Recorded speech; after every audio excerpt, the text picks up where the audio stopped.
Hello, welcome to my kitchen where I often cook and rarely clean.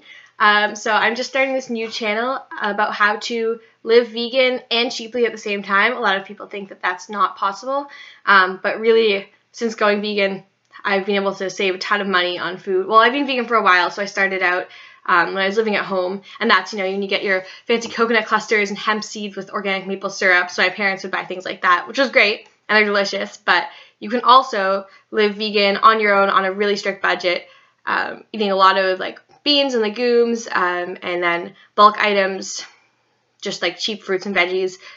So I'm kind of going to start this series to show you a little bit about how you can live on a very low budget. I spend $10 a week on groceries. Granted, I also do get free food from campus services. I go to Concordia in Montreal, but I'm still able to save a ton of money. So I just want to kind of show you some recipes that I use to get me through the week, and then as I go, I'll kind of share some tips and tricks on a low budget vegan diet. And you can take this if you're trying to go vegan, if you just want to even if you just want to save money, you have no interest in veganism, or maybe you're just kind of starting to learn about a plant-based diet and you're working on figuring out some fun, easy, cheap recipes you can use. So yeah, I hope you'll join me for the ride. Today we're going to be making some lentil loaf. This is kind of adapted from a recipe by Oshi Glows. It's a lentil walnut loaf. But in my cooking, I don't really use I don't use measurements. I just kind of go with it. So I'll do my best to tell you some approximate measurements of what I'm using, and you'll kind of see in this video what I'm doing. And you can also always refer to that lentil walnut loaf on Oshi Glows if you want some more measurements. But I just do mine a little bit differently. And what's great about it too is it's really adaptable. So everything you see me using, if you don't have it in your kitchen, not a problem. You can always use different ingredients, and I'll kind of give you some options as I'm going about what you could use as a replacement. Yeah, so I guess we'll get started. First, we have our lentils. These ones I got for free there's a kitchen at Concordia where I go where you can get free lunch every weekday. And sometimes I volunteer there, and if you volunteer, sometimes they'll have extra food they're giving away. So I've got some lentils. If you are buying lentils yourself, it's best to go buy them bulk. It's so much cheaper to get them dried than canned, and even better to get them from a big bulk place. Bring your own container. You don't need to buy mason jars. Just use an old peanut butter jar or a Ziploc bag that you can reuse. Anything. Just bring that, fill it up. Super cheap. It's really amazing. Yeah, and maybe you'll see my video about the grocery store where I shop at, where we get our lentils and beans out of garbage bins. That's a great example. So there's lots of options for getting things like this. So this is the boring part. We're just going to start by cooking the lentils. So I will take my pot, put some water in it, and you don't really need to put a ton to start. Usually it's 2 to 1 for lentils, but I always just, so that you make sure you have a really nice lentil consistency, you can kind of see, tip it a little bit. I don't have a lot of water in there, so I'm just going to boil that, and then once it's boiled, I'll put the lentils in, and once I start to see them cooking, I can add more water if I want. So I'll just put that on the stove top, turn it to high, and then get myself a little lid. Here we go.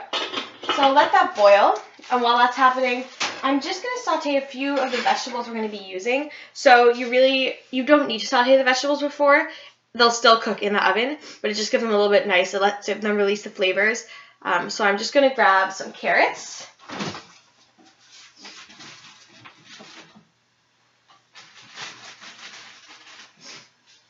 Got my carrot.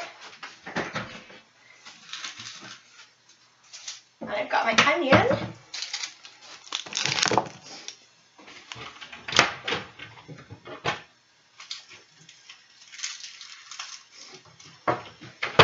And I've got my clove of garlic. So if you were not lazy like me, I really hate chopping garlic, so I use a clove. But you can go, if you like a garlic flavor, use 2, use 3, use 4, whatever you want. So I'll just get a little cutting board.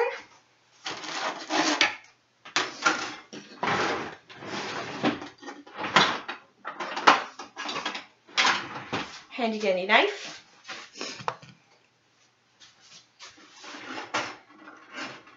And then once again, this one is kind of up to you, what you prefer. I like kind of a chunky lentil loaf, just like I like a chunky stew. So I'm not going to cut my vegetables super finely. So depending on your level of commitment to chopping and also what you prefer, you could dice your veggies, you could cut them into big chunks, whatever you like.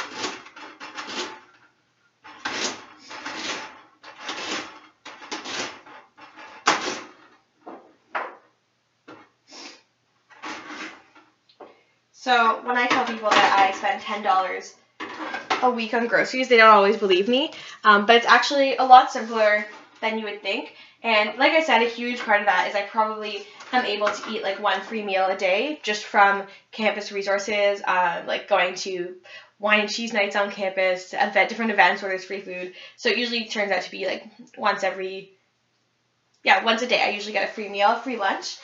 And I don't know if every city has services like that, but I know that in Montreal there's a ton of ways to sustain that lifestyle of eating free food.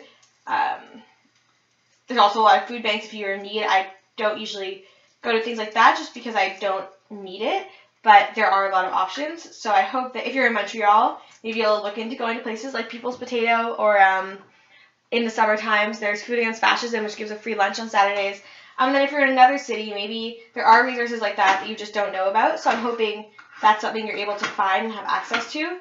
And I find also a lot of these free services tend to actually just be vegan, because if it's an intersectional movement that considers different people who need food but also is anti-speciesist and considers animals and their rights, then they'll want to be inclusive and cater to the vegans while also trying to think about animal rights. So you'd be surprised at how many free food events actually are vegan or vegetarian, at least. And then mostly we have one really cheap grocery store. That's my go-to, called Segal's in Montreal. If you live in Montreal, best place to go get your groceries. It's super cheap. That's where you get your beans in the garbage can. Trust me, they taste just the same. And then there's just lots of other really great cheap products there.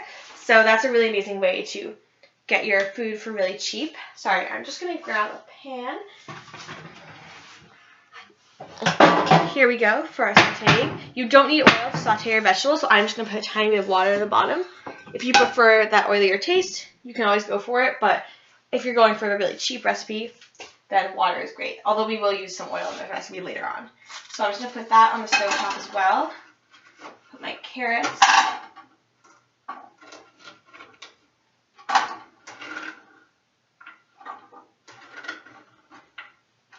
Put my garlic.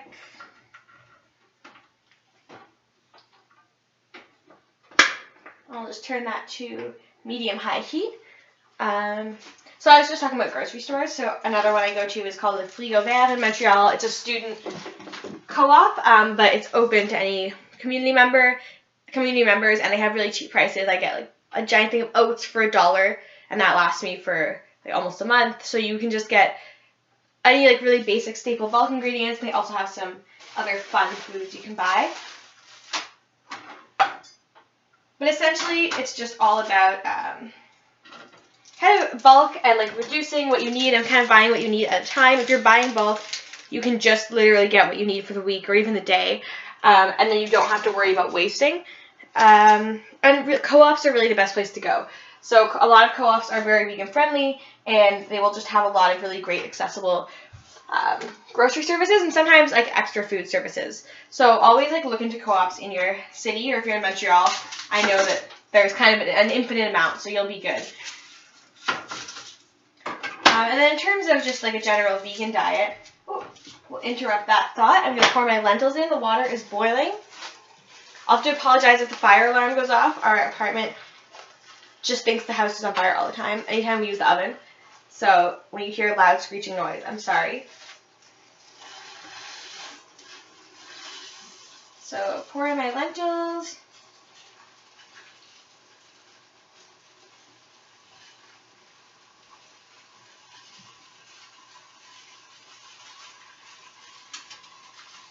Great. And then I'll just turn the heat down to medium. Hear those carrots simmering, hear the lentils cooking.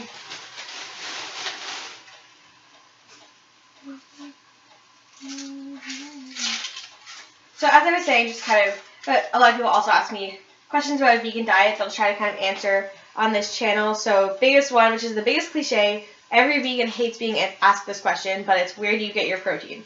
So as much as I hate that question, I think it's an important thing to answer so people know.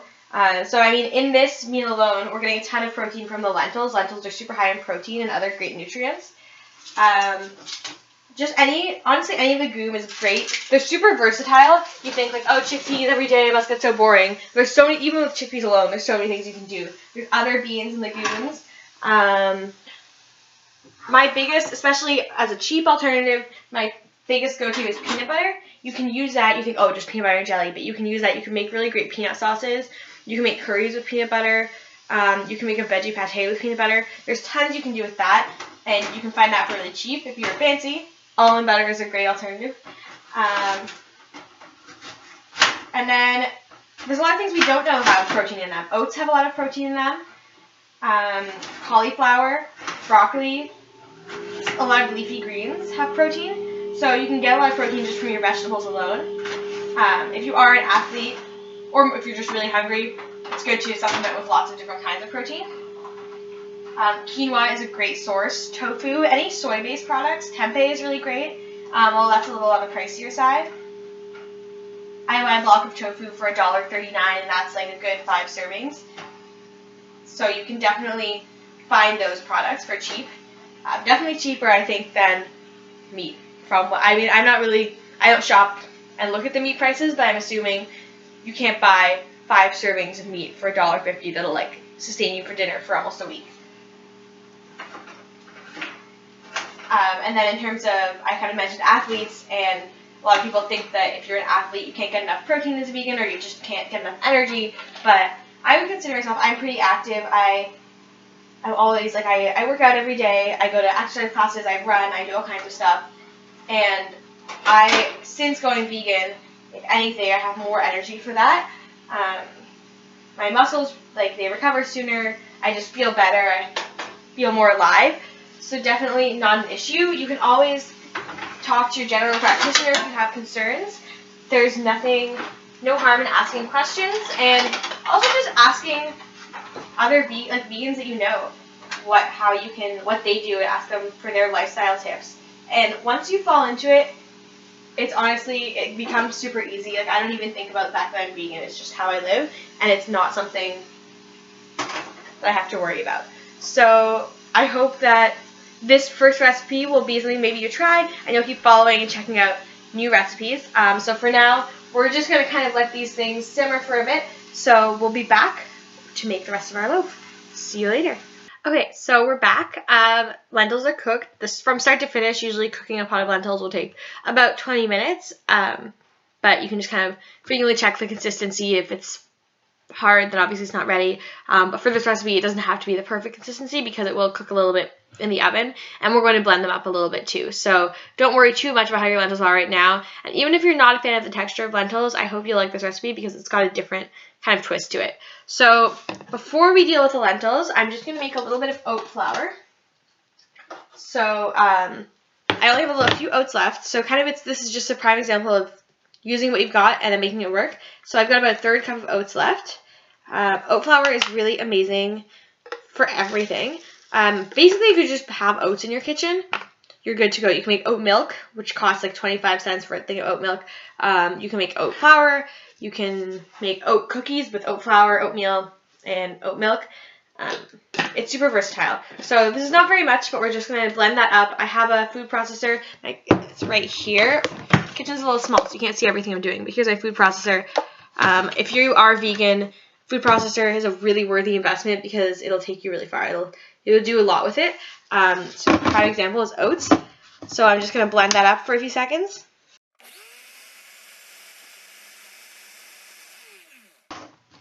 Okay, so you see, got some nice oat flour going on here. It doesn't have to be super smooth. If you wanted it to be really fine, you can blend it for a little longer, but it's nice to have a bit of a coarser flour for this recipe. So I'm just blending to save dishes. I like to just mix everything directly in my casserole dish. So oat flour goes right on in. Make sure you get it all. And then we're going to do some dry ingredients. So we use some wheat flour. You could use all oat flour. You could use all whole wheat flour. It's up to you. I like to have a bit of a mix. Partially because it's kind of fun to, oh, like some flour. It's fun to just have a little bit of everything, and then you're not using up one ingredient. So if you need it for something else, you're kind of like chipping away at everything.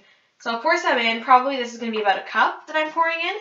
I also forgot to mention for the lentils, I think I had about a cup, maybe a cup and a quarter of dried lentils for the recipe. There's my flour. I had a little bit of cornmeal for a while ago, so I figure I put like corn kernels in this recipe before. That's also a really great variation, but today, $10 budget to not allow for corn kernels. So I'm just going to sprinkle a little bit of cornmeal. Blah, blah, blah. There you go, beautiful. If I was smart, I would have oiled the casserole dish beforehand, but it will be okay. I've cooked in these before, and it just needs a little extra washing. But if you're thinking in advance, oil your casserole dish before you start to mix all these ingredients in. Now, I'm going to put a little bit of, you can either put salt. We had a great sub-tenant who left some of his food with us, so we have some herbe mer from those days, which is just kind of, it's like a salt substitute, but you can use salt, you can use anything. So I'll just put a sprinkle in there. And then I have a ton of spices. I believe that the key to cheap, vegan, delicious food is a huge spice collection. So I got these when I moved. My mom bought me like a ton of spices when I moved out of the house, and I still have them all, and I use them all the time. So we're going to here's a little bit of cayenne pepper.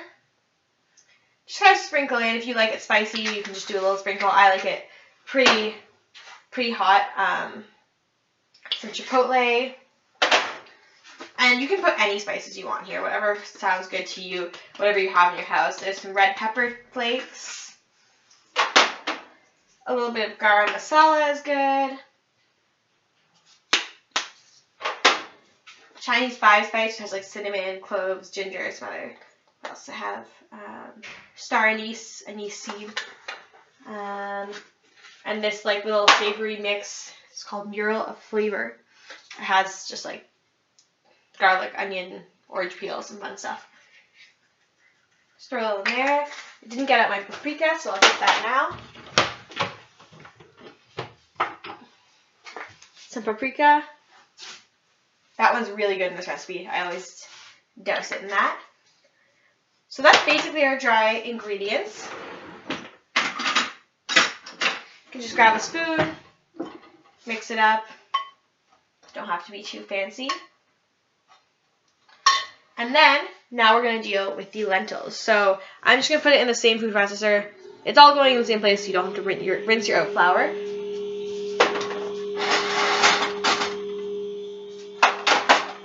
So I usually blend up about half, I think this is what Oshi Glow's recommended as well, like half to 2/3 of the lentils.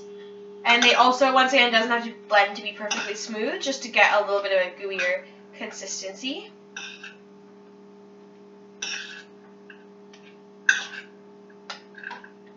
So I'm just going to kind of fill this up most of the way.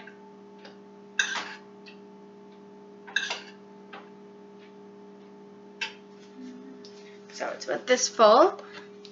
Put the lid on.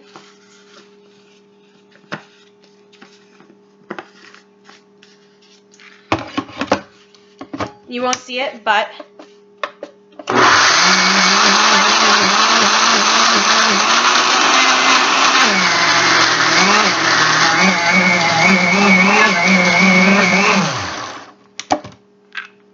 so here we go. It's kind of like a bit of a paste.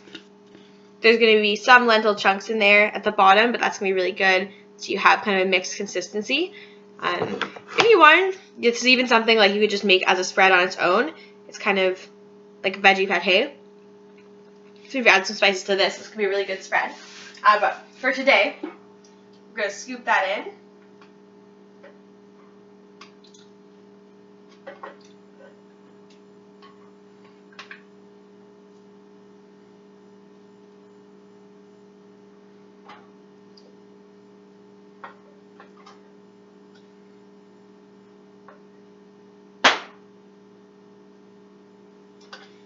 So yeah, basically my food processor is something I use for a lot of meals that I make. You can make hummus in it. Never pay for store-bought hummus. It's so easy to make yourself. You can make all kinds of spreads. You can make something like this, smoothies. oat flour, oat milk, any non-dairy milk you can make using a food processor. And that's a really, really huge money saver. There's just so much you can do with it, so you'll definitely make back the money that you spent. And it's worth investing in a quality one too, because some food processors just don't do the job. So I'm just going to pour the rest of my lentils in there. And before I add the rest of my wet ingredients, I'm also going to make a chia egg. So for anyone who doesn't know what a chia egg is, it's basically just an egg replacer made out of chia seeds. You can also use flax seeds for this. And honestly, you don't actually need an egg for this recipe. It just helps hold it together a little bit more. But really, depending on what texture you like, maybe you wouldn't even want that kind of loaf texture. Maybe you want it to be a little bit more crumbly. So that is really your choice. I'll just show you how to do it, and I'll show you what I use, and then it would be up to you whether you want to use that or not. So I'm just going to get my chia seeds. Here we go. Bulk chia seeds are best.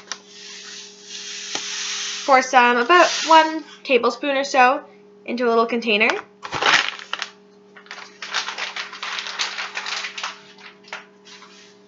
And then I'll just fill it, add about 2 tablespoons of water. And then we're just going to let it sit while we do the rest. So it'll kind of harden out, or like become a little bit of a gel. And chia seeds are really great food as a vegan because they're filled with omega-3. They've got a ton of nutrients that we really need.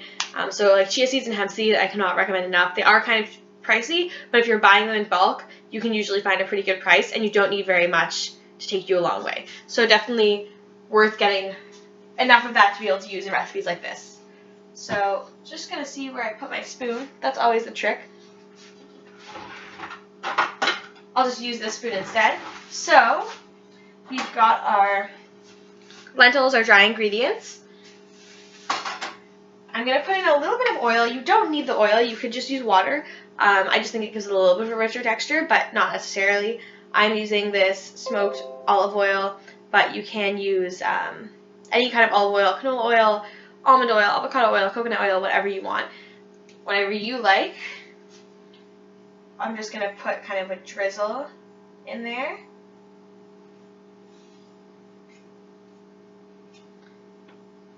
A little bit of blackstrap molasses. This is something, it is pretty pricey. I found it for $5 at Seagal, so that's one of those things where you have to like really budget to make sure you have $5 for blackstrap molasses, $5 for everything else. But I think it is hard to find at that price. But if you can find blackstrap molasses cheap, it's really amazing. It's filled with iron. It does have quite a high sugar content, but the iron content makes it worth it, and you can use it as a great sweetener in oatmeal, baked goods, or things like this. So we're just going to put a little drizzle in there. It gives it kind of a rich taste, kind of like a dark, almost like a dark chocolate. You know when you eat like a really dark bar of chocolate? It's kind of like that. Like it's not actually sweet, but it feels kind of rich, and if you get that sweet craving filled, if you know what I mean. Got that. We're just going to kind of mix this up.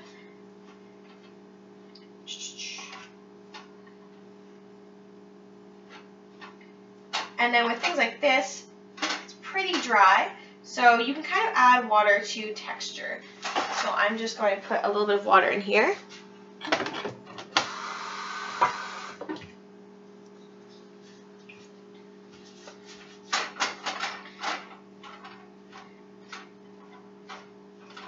Mix it up. Just want to make sure you get it. It's a little tough to mix with the lentils sometimes. You just want to make sure you don't have clumps of flour, because that's never pleasant to bite into.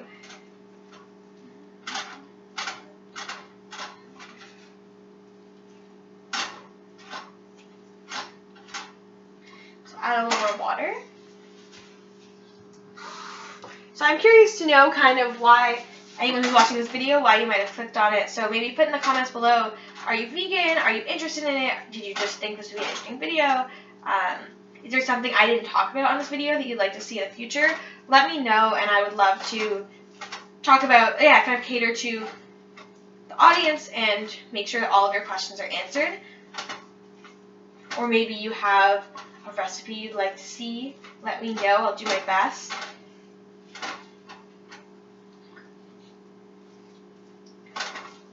go. We've got it nice. We've got a nice kind of consistency. It's almost like, it looks kind of like a cake batter, but not at all going to taste like that. So now we're going to add in our chia gel. It looks like it's kind of got that jelly. It's hard to see. It's got that jelly consistency here. So we'll get that.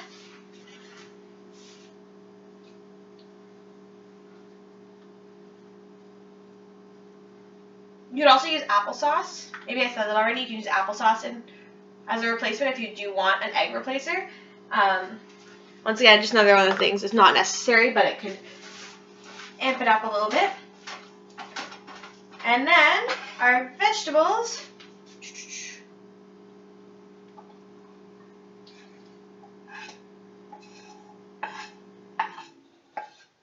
And if you noticed, I had said that the recipe I'm basing it off of is lentil walnut loaf. I'm not using any walnuts. They are pretty pricey, so definitely if you have walnuts on hand, that could be really great. Like, they're super yummy. I've used them before in this recipe, and they're super crunchy, add a really great flavor. So you can use walnuts. You can really use any kind of nut. You can use dried fruit, like dried cranberries, if you want to put different vegetables, like celery, red pepper, beets. It all goes. It's kind of like, sometimes I like to call this my garbage loaf, because I just throw whatever I have in my fridge, any vegetables that are maybe getting to the end of their life, just throw it in here, and it's delicious.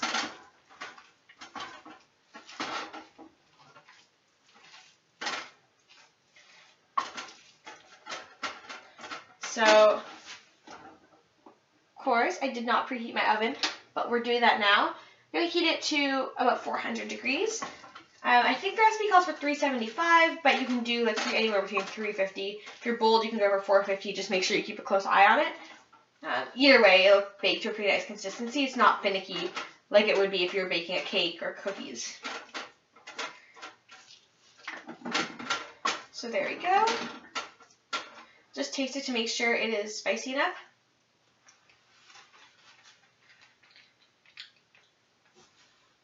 Pretty good.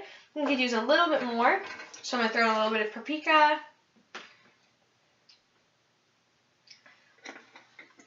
A few more chili flakes. A little more garam masala. Do one more round of mixing, and then it's in the oven.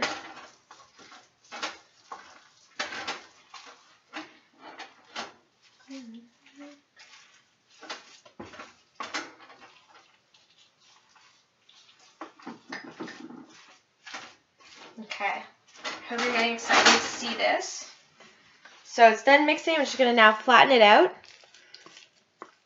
So right now it's kind of got that gooey consistency, and we're going to bake it. I'm going to bake it for like 45-50 minutes. If you like it to be a nice, maybe you want it in a sandwich or a pita as a wrap, it would be really good if you could cook it for less, like 40 minutes, and it'll be a little bit more gooey. I guess it doesn't sound very good, but it'll be good. It'll be more like a spread. But if you want it, maybe if you wanted it as a salad topping or a taco filling, you maybe cook it for an hour. It would be a little bit crunchier. But for me, I just like it sliced as a loaf. So 45 to 50 minutes will be just perfect. So here we are. Give you a good close-up. Ready to go in the oven. So we're going to pop it in.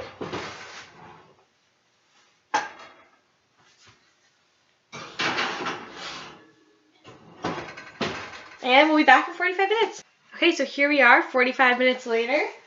We have a lovely lentil loaf. Yum, yum.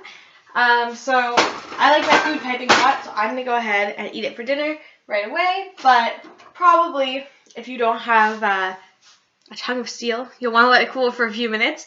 But yeah, you can basically, if you eat it cold, you can eat it warm. It's great anytime. So, you know, just so we can pretend we're fancy, I'm going to plate it a little bit. Take my lentil loaf. Nice slice of that. So I got my lentil loaf. I have some leftover beet slaw from the People's Potato where I got my free lunch today, and some carrots, and a few little kale chips that I made a long time ago. Some kale was about to go off. So yeah, bon appetit. I hope you enjoyed the video, and I hope you try this recipe and keep checking back. Awesome. Have a great night. Bye.